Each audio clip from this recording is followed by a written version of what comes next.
So let's say that you have this dream of making it to the Olympic Games, but it's been months since you've raced, and since the world shut down, there's really not a whole lot going on in your neighborhood. So what do you do? Well, if you're Julie-Anne Staehli, you hop the border, relocate to New Mexico with fellow hopeful Charlotte Prouse, toe the line with an absolute legend of the sport, get a national record, a couple new PBs, and find yourself in a much better place than when you left and hunt for a ticket to Tokyo 2021. This week, Julie-Anne tells us that story. My name is Michael Rokas, and you're listening to The Terminal Mile. All right, so it's actually a super cool story. I mean, you go stateside, you base yourself in New Mexico with another great runner, Charlotte Prouse. You go to different meets across the country and piece together a season in a time when, like, it wasn't really a thing. It wasn't really a likely sort of thing. Then you go on and set multiple PBs. When and how did this whole plan come together? I'm really just so curious about this. Yeah, so I guess beginning of January, I was as fit as I've ever been, and just based on workouts and how things were going, I was really excited to get into some races. And I knew that in the U.S. things were taking place, and I had never done a winter training camp before, so just coming out of the Canadian system, that wasn't really a thing offered. So I thought this was maybe the chance to try it out and go for it. But basically, because of Charlotte Prouse, I had messaged her, and she was open to hosting. And I'd never been to Albuquerque or New Mexico before, but I thought that would be a great place to just start, especially with altitude. It's right around 5,500 feet, sorry. So it's not as high as kind of your Flagstaff at 7,000, but still you get that stimulus. And the races that I was hoping to do, I would be close to those as well. So that's sort of how that happened. Honestly, you know, when preparing for this, one thing that kind of tied everything together throughout this all, you know, whether it be traveling in a pandemic to a brand new place, to just your racing strategy and watching back some of those races, it was just a whole lot of, like, I don't know, calculated risk taking. I guess that would be the term that I'd go for here with that. So with every risk, there is an end goal here. So let's talk about the risk taking, but let's also talk about the end goal, and then let's evaluate whether the risk taking, if you're looking back at it, is like, yeah, no, I totally feel comfortable with this now. Yeah, it's funny you actually bring that up. I kind of glossed over the process of planning the travel and all that kind of stuff amidst the pandemic. So in January, there was a lot of things that I had to kind of figure out and calculate. And as you said, you're taking a risk, and you have to understand what kind of the consequences can be of that. But following the guidelines and doing it as safely as you can, with the flying and with the travel and everything like that, the best you can do is just protect yourself and make sure that you're taking all the right, I guess, precautions. Luckily in New Mexico, and Charlotte had kind of told me that as well, but they take it really seriously, and I was really surprised and I guess happy to see how everyone was abiding with masks. And any time that we went out for runs, even if people were by themselves just biking around the neighborhood, like everyone was wearing a mask, and all in the grocery stores and stuff like that too. So I never felt really an added risk in that sense. And just coming from London as well, I think it was almost tighter in terms of how people were treating the pandemic. So that definitely helped a lot. And then in terms of the race organization, they did everything that they could to ensure that it was a safe event. So both the New Balance Indoor Grand Prix and the Trials of Miles in Austin, they were really well done. So, you know, coming back after taking all those sorts of risks and realized, you know, like maybe it's not so bad. Like, what's your general assessment? Like after the trip, was it worth all the risks, you think? Yeah, I definitely, and I mean, I'm fortunate enough to be able to do a quarantine at my parents' place, and I'm able to to afford to travel and to be able to take the month and do the training camp. I realize that's all something that I'm fortunate enough to be able to do. Looking back on it, I think it was a really great experience overall from running standpoint and just in general. But I think being able to escape kind of that February slump that we had, I know the temperature and the snow was not favorable for running outside. So I don't, yeah, I really think that was a good move. All right. Well, we are a track and field web or podcast, not really a risk-taking podcast. So let's hop into it. First race back, big 2-mile race at the New Balance Grand Prix. You set a national 2-mile record. We'll get to that in just a second, but I have to know, there's such a big stretch in organized races. I know you did a couple time trials this past year, but what was that first, like, what did you do to prepare to get ready for actual real racing again? And what was that feeling like getting back on the track? Yeah, the New Balance Grand Prix. I mean, it was a big meet to start out with, and I knew that, and I was really, really excited. But I think more than anything, after so many months of not racing, all you want to do is just get on the start line and be able to compete. So I just felt really lucky and fortunate to be able to get into it. I knew the start list. I knew I'd be in great company. Big names were at the race. So when I kind of on my flight over, I remember I was just kind of like buzzing on my way to New York, and I was thinking like, oh my gosh, like, you know, Emma Coburn and Al Freer are going to be here, and this is going to be kind of a really good opportunity, and just to be able to kind of hop into a high caliber meet with not a ton of expectation. The 2 miles kind of a obscure distance, and just kind of, I guess, 1 year post having raced, I didn't really put too much pressure on it, but I knew that it was going to be fast, so that was a plus. But yeah, I guess I just it's nice to pick up where you left off, and just to be able to run kind of an outright 3K PB and know that I'm in as good of or in better shape than I was this time last year is really encouraging.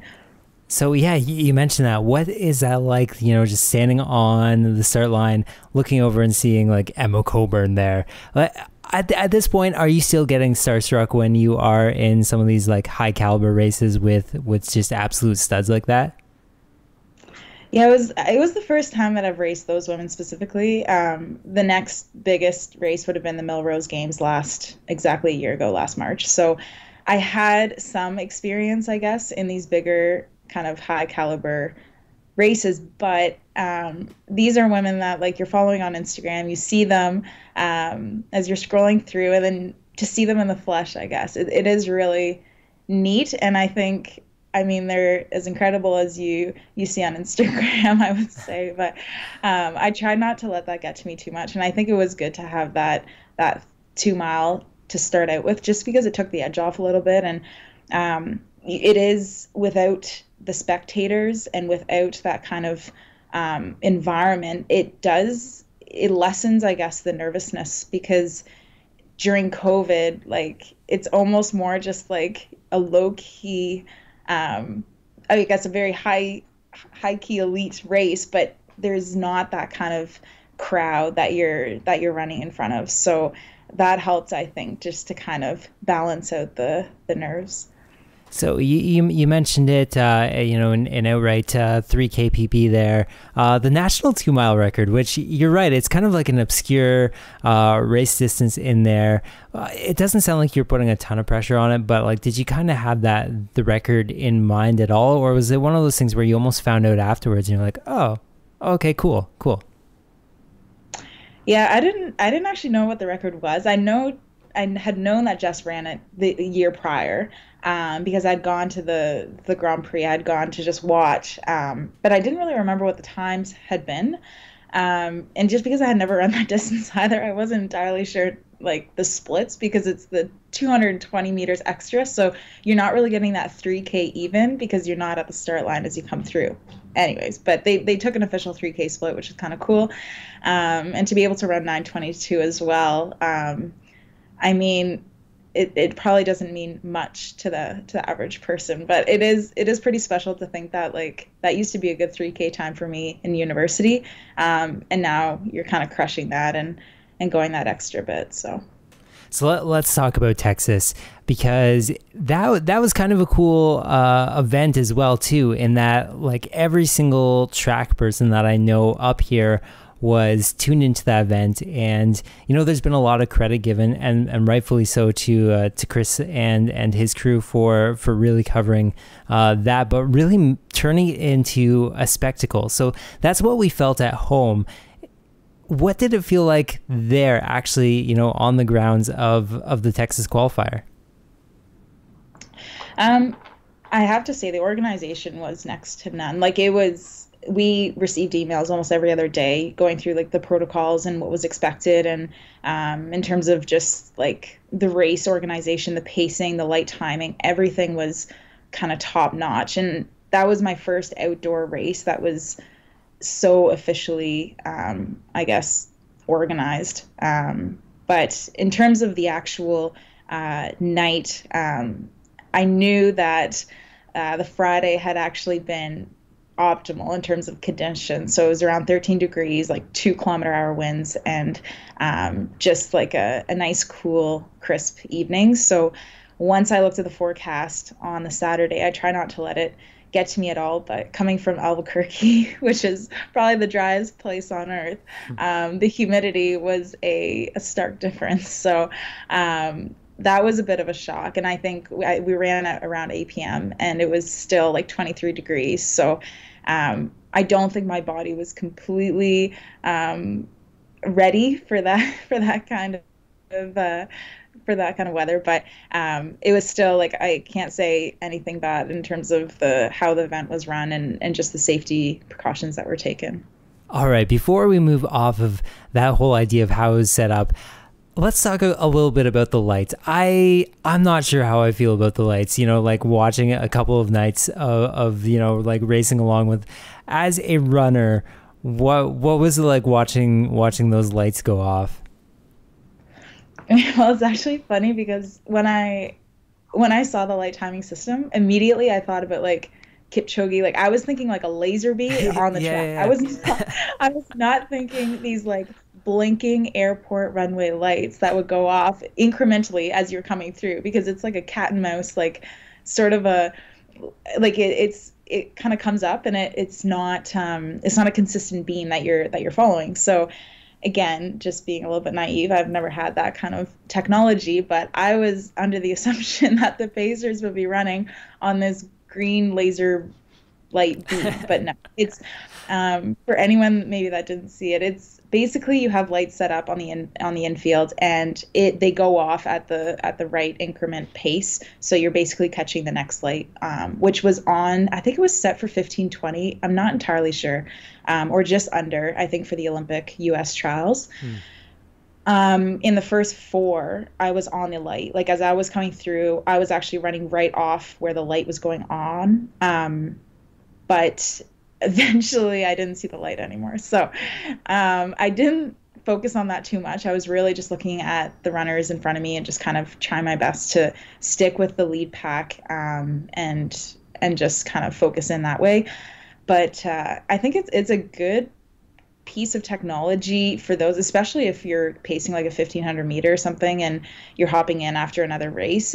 I'm sure it's helpful, but probably a consistent light would be better than the blinking kind of individual ones. Okay, so let's talk about the pace of that race, because it was interesting to watch in that, like, almost immediately it was pretty strung out, and then it packed back up, and then, I don't know, roughly about, I guess, a mile left in the race, then, like, things slowly started to ramp up again. What was that like, and was it really opportune for what you were trying to achieve there? Yeah, I think I put a lot of trust in the lead pack. So before we even stepped on the line, 3 of the Pacers, I think Corey McGee and Maddie Ulm, I forget exactly who was all up there, but they were asking us just like who is coming with the lead pack. So it felt less of a race, more of this kind of like elite workout that we were going into. But I knew I was just kind of sort of, I guess, an underdog coming in, but I knew that I wanted to be at kind of the mid to back of that front pack. I didn't want to be at the front of that. I knew that a lot of these women had potential to go sub 15 if the conditions were favorable. But once the pace went out, I felt pretty comfortable, I guess, at whatever the 72, 73 splits were. I can't remember. I thought we were at 3K and we weren't. So that was a bit of a crushing moment in the race when I thought it was kind of the we were at the coming across the finish line, and I was still a lap short of 3K there. So like 2 miles to go. But all I could think was just kind of sticking with them as long as I could. And then there was a moment where I was trying to get around, and I found myself sort of on the outside shoulder of, I think it was Wayne Claudia there. And in hindsight, maybe I should have made the move and just get to the front. But there was actually quite a bit of wind in the back stretch, which I felt was more of a factor than the humidity almost. But I didn't want to take the lead, especially on that 200. So there maybe was a move that I could have made that I didn't. But coming in the last 1200, it was really everything I had. And when I finished it, I thought, oh my gosh, like that was probably the hardest PB I've ever run. And I'm still 22 seconds off kind of the mark that I'm chasing. Mind you, given everything and even the travel, I think maybe factored in as well, and just doing altitude for the first time. There's a lot that I've learned and a lot that I'm going to take forward into the next 5K race. Yeah, I mean, like watching that last mile, and I remember, getting a text from my little brother as well too. Just they showed your face a couple times. You're just off the back of that lead pack, and you just look like you are in a different place at that time. Which, I mean, like, we've all run 5Ks. I think we can really empathize, maybe sympathize with what you're feeling at that time. Where are you psychologically at that moment? Because, like, that was almost kind of hard to watch, Yeah, I apologize for that. Sometimes it looks worse than it is. Sometimes it's hard to convince people of that, but I think the pain face is just kind of like an outward expression. Sometimes you can be a little bit more calm inward, but no, I was hurting, definitely. And there's something about the 5K that you need to prepare yourself for that level of hurt. And I've done enough 3Ks now, and even in the 2 mile, there's something very manageable about that distance. And no matter what pace, even if it goes out hot, I know I can finish. Like I think I have this like sure confidence that no matter what, I can kick and I can finish that last 4.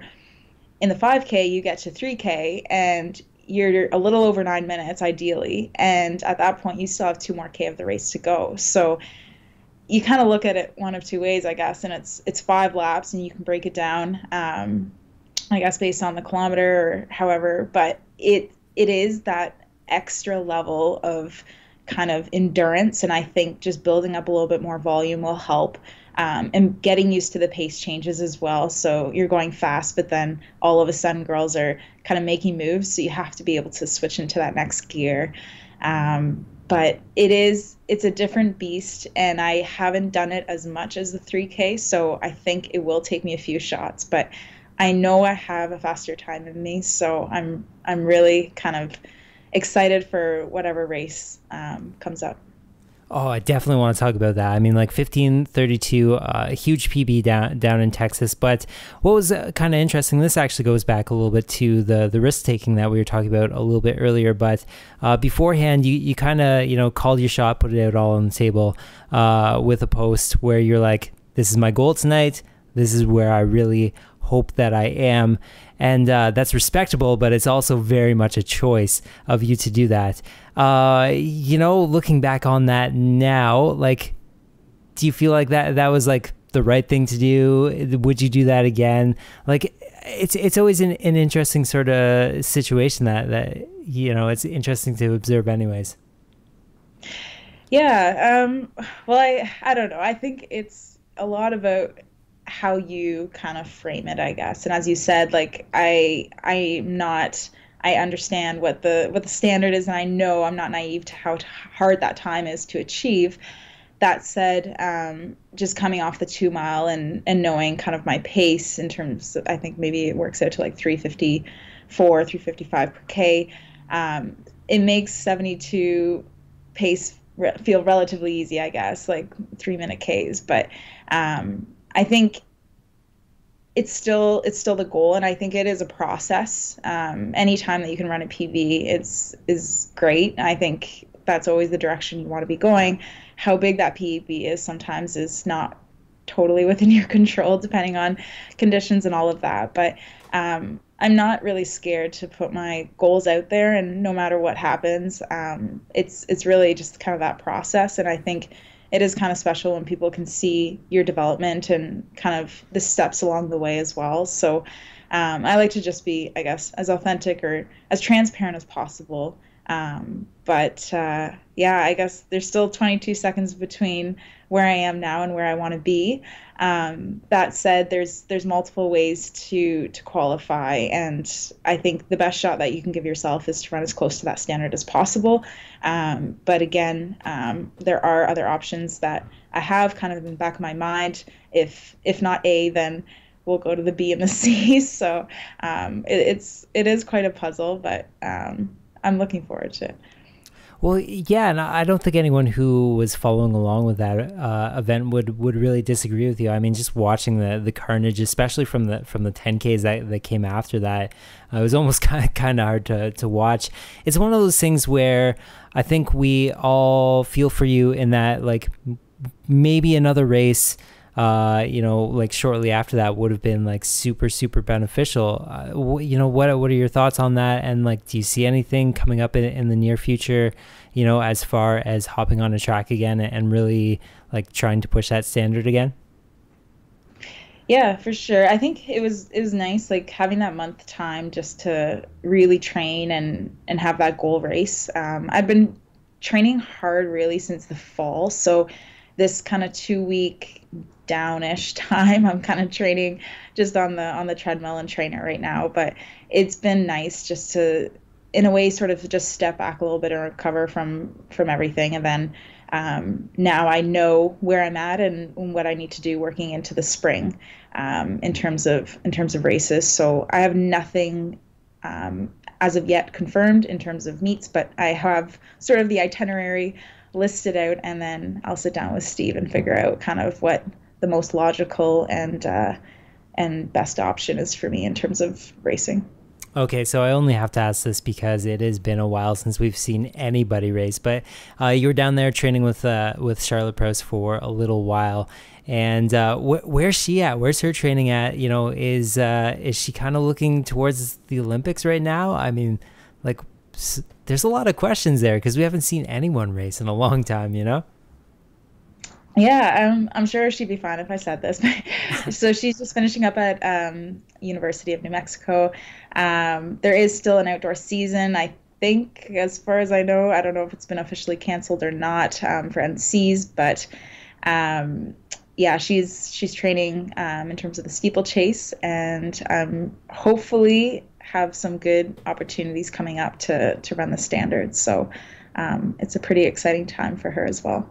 I guess so, both for her and yourself after that string of races down in the United States. It was really cool to watch you really put something together and just kind of put yourself out there in a number of different ways there, and it was great to catch up with you today, Julie-Anne. Hopefully the quarantine is not driving you too crazy. Thanks so much for being on the show today. Thank you very much. I appreciate it. Best of luck, and big thanks to Julie-Anne. If you like the show, remember, give us a thumbs up, say something nice, and subscribe wherever you found this. And most importantly, tell a couple teammates. My name is Michael Rogas. This was the Terminal Mile. And remember, support your local Twilight meet.